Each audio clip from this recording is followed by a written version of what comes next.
పాట తీస్తున్నాం కదా, ఆ పాట షూటింగ్ అయిపోయే గ్యాప్లా బబ్బులు ఒక షాట్ గడి ఒకటి తీసుకెళ్దాం పట్టుకపోతుంది కెమెరా పట్టుకొని.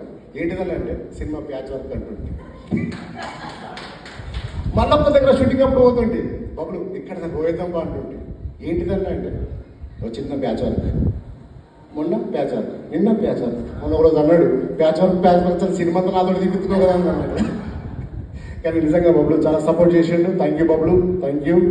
అండ్ శివ, డిఓపి శివ వేలుపుల, నిజంగా తమ్ముడు నిన్ను ఎంత చెప్పినా నాకు అది తక్కువే. ఎందుకంటే మారేడుమిల్లి షూటింగ్కి వెళ్ళాం. మారేడుమిల్లి పెద్ద కెమెరాలు తీసుకపోతే అక్కడ పర్మిషన్ అదంతా చాలా కష్టం అవుతుందని చెప్పి చిన్న కెమెరాలు తీసుకుపోయినాం. చిన్న కెమెరాలు తీసుకపోయి అక్కడ షూటింగ్ చేస్తున్నాం. కెమెరా ప్రాబ్లం వచ్చింది. కెమెరా ప్రాబ్లం వచ్చి సడన్గా కెమెరా ఆగిపోయింది. తెల్లారితే షూటింగ్ ఆగద్దు. హైదరాబాద్ నుంచి కెమెరా రావాలంటే మధ్యాహ్నం అవుతుంది. ఎట్లా స్పాట్లు ఇప్పుడు ఎవరు రాగలుగుతారు అని చెప్పి శివవేలుపులకు ఫోన్ చేస్తే రాత్రి తనే కార్లో పెట్రోల్ పోసుకొని నితీష్ మారవేణి, నితీష్ గురించి కూడా చెప్పాలి. వీళ్ళు రాత్రి కారు వేసుకొని మారేడుమిల్లికి వచ్చి కెమెరా పట్టుకొని వచ్చి